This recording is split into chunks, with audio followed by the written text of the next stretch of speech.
What's up, you? If we haven't met yet, my name's Brooke and I enjoy researching strange occurrences, true crime, conspiracy theories, and sharing my findings with you. I originally heard of today's case a little over a year ago when I was doing a bit of a Lost Media deep dive for my own entertainment, and upon learning the details of this case, something about it just really struck me and randomly popped into my head a few days ago. So I figured I would revisit this awful tragedy and share some insight on the death of news anchor Christine Chubbuck. Christine was born on August 24th, 1944 in Hudson, Ohio to her parents Peg and George Chubbuck. She was the middle child of three between her two brothers Greg and Tim. Christine attended the Laurel School for Girls in Shaker Heights, Ohio, which is a private school in the suburbs of Cleveland. She enjoyed playing the flute in marching band, fabricating her very own handmade characters for puppet shows, and making sure that she was always on top of her schoolwork and grades. Although she appeared to be doing all of the normal things that kids do at first glance, Christine was really struggling socially. From a young age, she experienced intense feelings of depression and extreme mood swings that were far too extreme to be considered normal behavioral challenges for an adolescent. To cope, she used a self-deprecating sense of humor to mask her pain. Once in high school, Christine noticed that many other girls in her grade were starting to become more involved with boys and dating, and even though Christine longed to fit in with her peers and reach those same milestones, she never had much luck in that department. She really wanted a boyfriend or at least some sort of romantic spark. She definitely developed crushes on some of her peers at school, but they never seemed to reciprocate those feelings. Contributing even more to her mental health struggles, Christine once again covered up her feelings with dark humor. She even went as far as starting a club at school called the Dateless Wonder Knitting Club for girls her age to get together on the weekend and express their creativity rather than lament on the fact that they didn't have any hot dates planned for the weekend. At first, it might seem like a really sad group of hobbyists, but I for one think it's a great idea. The creation of this club for what was considered the undesirables was really a reflection of how Christine was a problem solver. Since she wasn't having much luck in the dating department herself, she not only forged more friendly relationships, but also created a group inviting peers to feel welcome,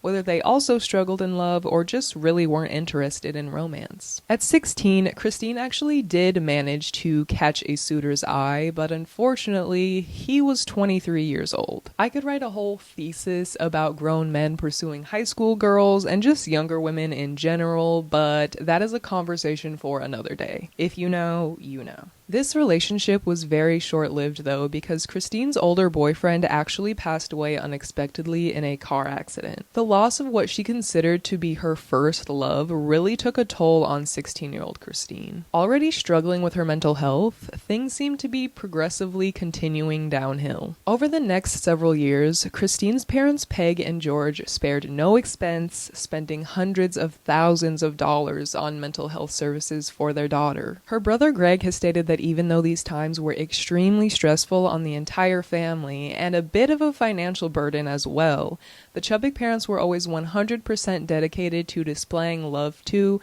and providing professional support to their daughter. Although her treatment was a roller coaster of ups and downs, she managed to make it through her childhood and pursue her dreams of making a real impact on the world around her. After completing high school, Christine moved to Florida to pursue a performing arts degree at Miami University. From there, she completed her bachelor's degree in broadcasting at Boston University by 1965. Upon returning to Ohio after the completion of her higher education, Christine worked at various local news stations, gaining experience and even more passion for her new career. When she turned 21, Christine moved to Pennsylvania in pursuit of a man in his 30s whom she had presumably met during her time on the East Coast. Much like her first relationship back in high school, this relationship was short-lived as well, especially since her father was not supportive of it at all. Not only was this man over 10 years Christine's senior, but her father was probably also very wary of the fact that his daughter would be miles and miles away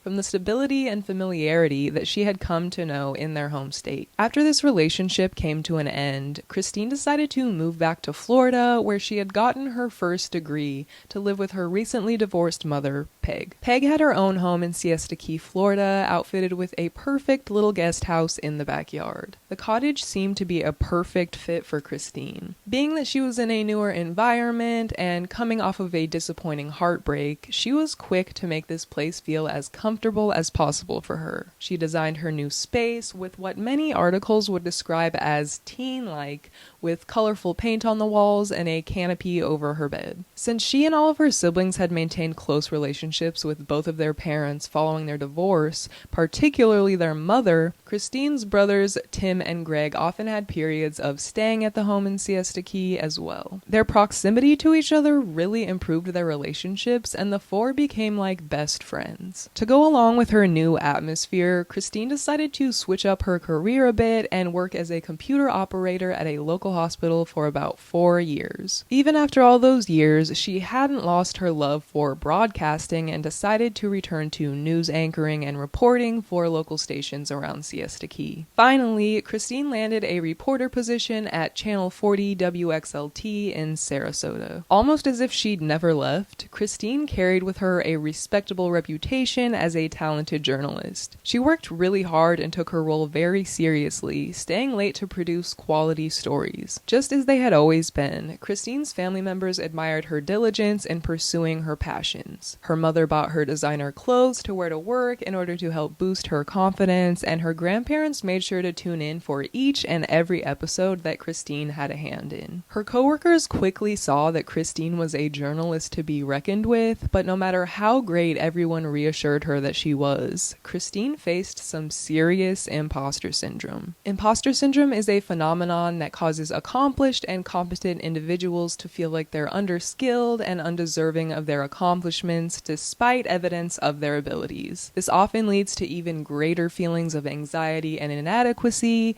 which to Christine just piled on top of her existing struggle with depression. Despite the difficulty she faced, Christine swiftly climbed up the ranks and was eventually asked to act as the director of public affairs for the network. Along with this position, she was given the opportunity to lead her very own talk show segment every Sunday morning on WXLT called the Suncoast Digest, where she would share upcoming events, interview members of the community, and spread awareness about local issues. Although this new aspect of her career was a step in the right direction for Christine's professional dreams, the segment didn't do as well as expected, and it actually exacerbated her feelings of failure. While it did center on topics that she was passionate about, the Suncoast Digest only had a few hundred viewers per week, which was significantly less than other segments put on by the station. I felt that, to be honest. With the underperformance of her talk show, bosses at WXLT began assigning Christine to stories that would surely increase her viewership, but quite frankly, she had no interest in covering them. They were local stories of violence that were often sensationalized to attract the morbid curiosity that resides within so many of us. Employees of the station even had an unofficial tagline: "If it bleeds, it leads." Sticking with the intentions and morals that had led her into this career in the first place,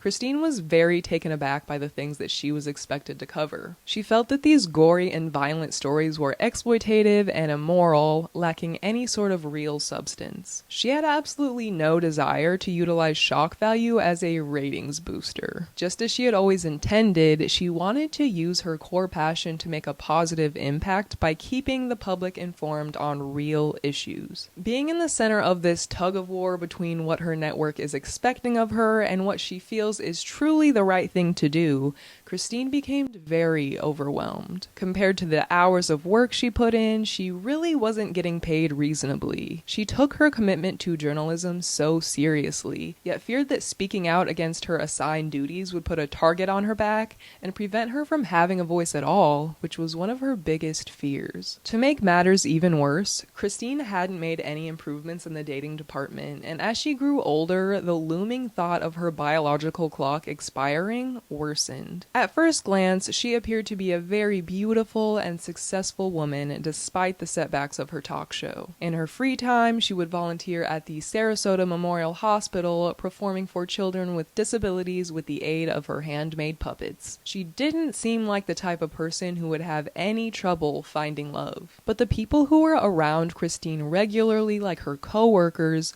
quickly found that she harbored a very negative attitude towards herself, which ended up being off-putting to anyone that tried to befriending her. She was already introverted, and when anyone would try to compliment her on her work, she would adamantly deny that she could do anything worth praise. She truly believed that she was unworthy of recognition, falling victim yet again to her imposter syndrome. Her emotional sensitivity manifested itself in such a way that Christine rejected herself before anyone else could, which only reinforced this self-fulfilling prophecy. One person who showed Christine a little more understanding in her introversion was her coworker and fellow reporter, George Peter Ryan. The two had friendly work banter, and to Christine, who struggled to connect with the rest of their coworkers, it brought about romantic feelings. At this point in her life, Christine's hopes of finding her dream man and starting a family seemed to become less and less possible. She hadn't been on more than 2 dates, and at the age of 29, she had never had an intimate encounter. If she thought her late blooming in high school was embarrassing, it felt 1,000 times worse at almost 30 years old. The feeling of running out of time hit even harder when a cyst was discovered on Christine's right ovary, and her doctor informed her that it would need to be removed, leaving only about 3 remaining years of fertility. Once again, considering her age, her relationship status, and her wishes for the future, Christine realized that she really needed to step out of her comfort zone. In an effort to put herself out there and potentially further this workplace friendship that the two had cultivated, Christine baked George a cake and brought it to the station on his birthday. After receiving this birthday cake, George did finally realize that there were feelings involved with Christine, but on his end, those feelings were not reciprocated. As if Christine wasn't disappointed enough to find out that George didn't sense a spark between them, she then found out that George was already dating their coworker, Drea Kirby, who was one of Christine's only other friends at WXLT. It goes without saying that Christine was distraught to find out about this secret relationship between the only 2 people she had grown to befriend at work. Not only were her fantasies of being with George crushed, but she had lost who she thought was a good friend. Christine's family continued to support her through this difficult time, and she regularly sought help from a psychiatrist. Her mother, Peg, was still pretty concerned about her daughter, though, and she even considered informing WXLT of Christine's recent mental state, but didn't want to risk tampering with her job and potentially reputation. Despite their worries, Christine's loved ones didn't truly realize just how quickly her mind was darkening until it was too late. Around this period of heartbreak, feeling stuck between a rock and a hard place at work, and feeling hopeless for the future, Christine decided to film a segment on suicide for the Suncoast Digest in July of 1974. During this segment, she interviewed a local police officer on the topic who unknowingly brought up an idea that would not only alter the course of Christine's life and those around her, but history as well. Later that same month, Christine visited a gun retailer where she purchased a .38 caliber Smith & Wesson revolver. On the morning of July 15th, 1974, Christine sat down at her mother's kitchen table, eating breakfast and discussing her plans for the day. She told her mom that she would be going into work to film the Suncoast Digest and that she would return home before 11 a.m. Her mother, Peg, later noted that Christine seemed abnormally happy that morning, but she didn't think too much of it. She was just finally happy to see that her daughter was not in as much emotional pain as she had been for most of her life. As previously mentioned, Christine's grandparents made sure to watch every single episode live that she participated in. However, this morning, the two had a doctor's appointment and were not able to tune in as they usually would. Prior to the filming of her segment, Christine uncharacteristically asked the tech director if they could record the episode on tape. Much like the other reports and interviews that Christine did on Sunday mornings, she began with an 8-minute national news segment discussing current events. She then began discussing a shooting that had taken place the previous day at a local restaurant. During this part of the segment, Christine's voice was meant to be broadcast over a clip of the crime scene, but the clip actually jammed and was unable to play. Without skipping much of a beat after the segment didn't continue as the network and the public thought it was supposed to, Christine smiled to the camera and uttered the infamous words. In keeping with Channel 40's policy of bringing you the latest in blood and guts and in living color, you're going to see another first, attempted suicide. Clearly full of adrenaline and shaking at this point, Christine then reached into a bag in her lap where her handmade puppets were typically stored, pulled out the .38 caliber revolver, and shot herself behind the ear. She then fell onto the news desk and slid to the floor as the cameramen raced and struggled to shut off the cameras as soon as humanly possible. In utter shock at what they just witnessed, many of the employees at the station thought that this was some kind of prank at first. They were extremely upset with Christine and thought that she was pushing things too far with her dark sense of humor. Calls from confused and concerned viewers flooded the emergency lines and the news station. Police quickly made their way to the scene and transported Christine to the nearest hospital,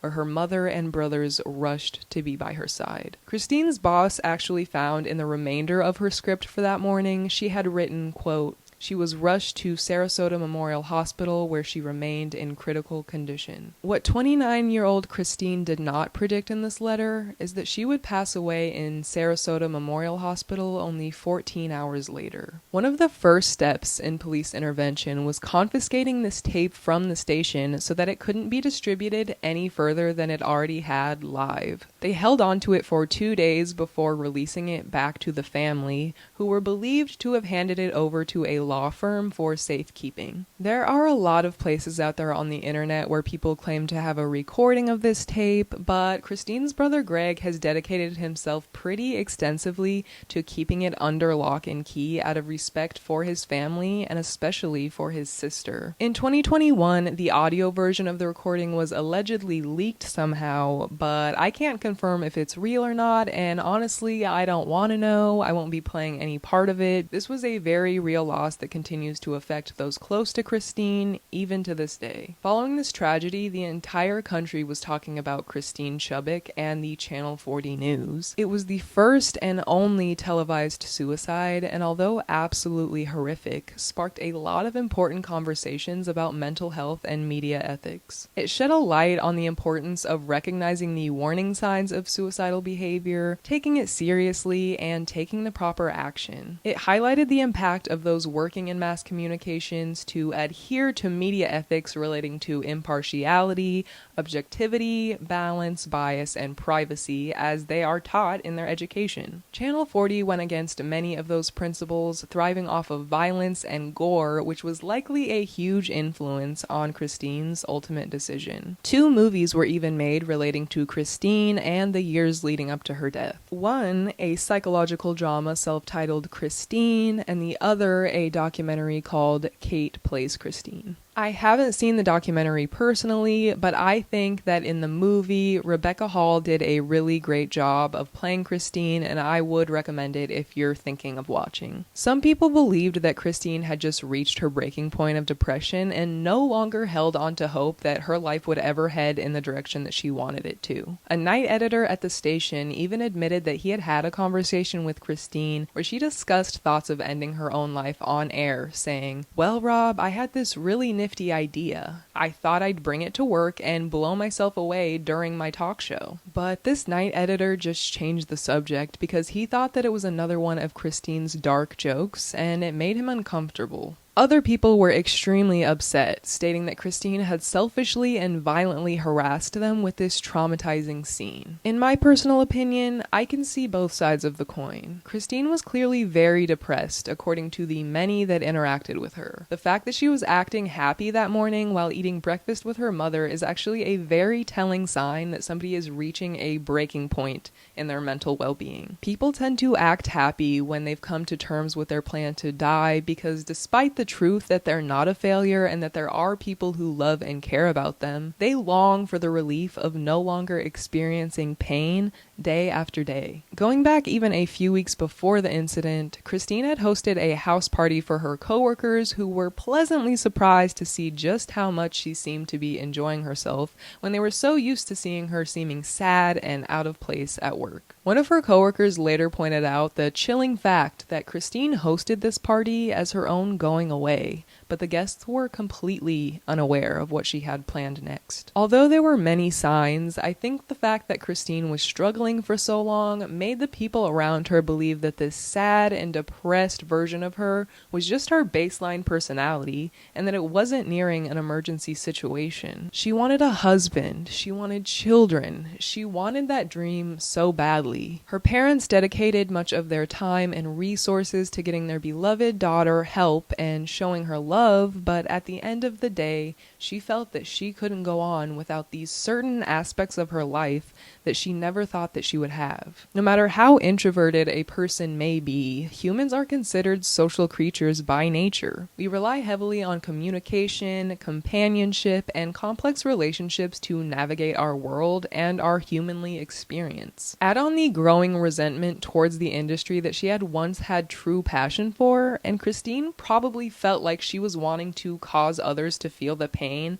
that she had lived with her entire life. I also believe that there may have been a chance that Christine actually didn't want to die that day at all. In the broadcast, she states that the audience would witness an attempted suicide and then predicted that she would end up in the hospital alive, yet in critical condition. I could be completely off base here, but regardless of her true intentions that day, Christine's death was an unfortunate loss, and I cannot imagine as a viewer having to have that memory etched into my mind for any amount of time. The heavy impact of social rejection and isolation, especially in the romance department, can lead to a wide variety of outcomes, as we have seen time and time again with people like Elliot Rogers from the 2014 Isla Vista massacre. The difference in this case, though, is that Christine ended her own life in front of the eyes of many on national television. Well, that just about brings us to the end of today's video, and as always, I would love to hear your thoughts about this case down below in the comments. If you found this video interesting, please consider hitting the subscribe button since it helps me out a whole bunch, and you can be sure to catch my next video if you do so. I want to thank you so much for watching, and I will see you again next week.